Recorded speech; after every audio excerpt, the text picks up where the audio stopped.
Step 9, intimacy anorexia. This is a really big step for IAs. You definitely want to get this one down, do it well. So I want you to really take your time through this one. Now, if you haven't subscribed, please do. There's lots more steps ahead of us. If you have a question, please write it in the box. Let's get that to you as soon as possible. So stay tuned.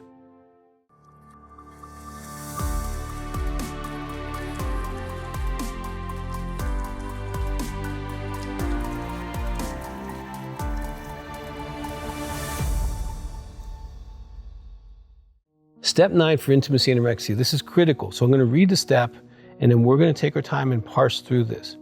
Step 9, make direct amends to such people wherever possible, except when to do so would injure them or others. Now, this is important as we walk through this as intimacy anorexics. We've hurt people. Of course, we've hurt our spouse probably the most by far because intimacy anorexia shows up primarily there.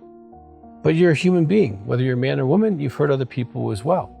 It might not be just because of intimacy anorexia. It might be because you took money. It might be because you lied. It might be because you misrepresented yourself. It might be because you didn't show up for someone on a certain occasion. Whatever it is that you need to make amends for, you already know that. You did your step 8, you know who, you know what you did, you know what they could have felt. And so now we need to do step 9. We want to make direct amends to such people whenever possible. Now, direct is direct. As much as possible, face-to-face is recommended.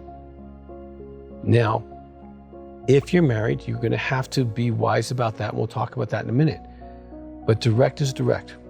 It can be face-to-face. It can be a phone call. Now, depending on what you're apologizing for, if you're going to do any kind of writing or emailing or anything on a social media format as far as like Zoom or something like that, you need to understand that that's permanent and they might use it in a way that might not be your heart's intent. So best to do face-to-face, but if they're in another country or the other part of the country, you might need to make a phone call if you can track them down, okay? And that's a whole nother issue, but make direct as much as possible. Now, as an intimacy anorexic, this is gonna definitely hit your good box, bad box. You have to be willing to say, you know what, I need to own responsibility. You became willing, and then do it. You will feel better owning the stuff that you're flawed at, the mistakes you did make in your family, as a father, as a spouse, as a mother, whatever relationship it is, in your sibling relationships. We all make mistakes. We all make mistakes. So you want to be able to make your amends directly whenever possible. Now, this next part of the sentence is really important. And it's not a get out of jail card. It's not for you to decide who you're going to make amends to and who you're not going to, but based on how expensive it is for you emotionally. This is really something you think through with a sponsor, a therapist, and maybe your spouse, depending on what kind of amend you are making, especially if it's previous romantic relationships. You need to honor the marriage that you're in if you're married. Now, where it says, except when to do so would injure them or others, you want at least 2 more opinions that they think it would be something that would really harm the other person or harm other people if you did this. And there are circumstances where that is possible. And, these steps were written for alcoholics and so they maybe did things that you wouldn't think of doing, but you did your things.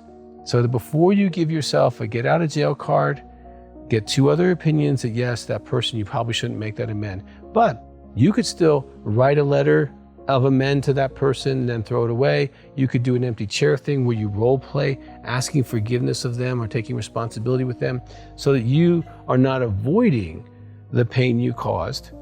And it may be someone that you can't track down, okay? Well, then that's wherever possible.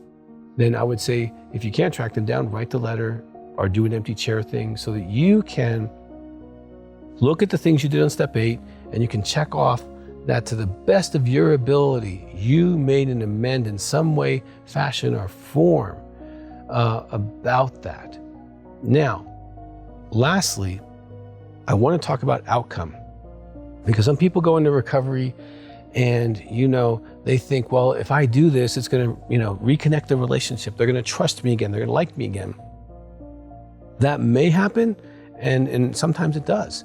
When you say, I'm taking responsibility for this. I'm asking you to forgive me for this. I own my behavior. For some people, that might be bridge making. But for some people, they don't want a relationship with you anymore. They've moved on. They're done. It's not important to them. So don't make the outcome any expectation that you have. The outcome you're looking for is, I took responsibility for everything I could, and I feel good about that. I feel good about my past. And that's the outcome that you want. Now, I remember doing my step 9 and going to every person. Now, I did that before I was married, so I didn't have to work with my spouse. If you're married, you need to consult, especially if it's previous romantic relationships. Because as IA, some of those people you've idealized and maybe you even masturbated to, and your spouse knows that about you, and they don't want you to go talking to Susie or John because of your past idealization of that relationship. Okay? You're not willing to do day in, day out with that person, but you're willing to kind of think that they were ideal. And especially if you've been avoiding intimacy by, wow, I wish I would have married that person because it gives you distance in your current marriage. That person's name has a sting in your spouse's life. So you want to definitely talk through that. But as I did step 9, I went through every person and I just got lighter as I went along, and it made me feel good about my past. There's no one in my past that I need to apologize for. And I'm really glad I did that. And as you do the maintenance steps, you don't create a past where you have to apologize. You do that along the way. So I really encourage you, do a really thorough step 9. If you have anyone you think is an exception, get 2 opinions before you decide that you need to do it in an indirect way or in a way where you write a letter or do an empty chair.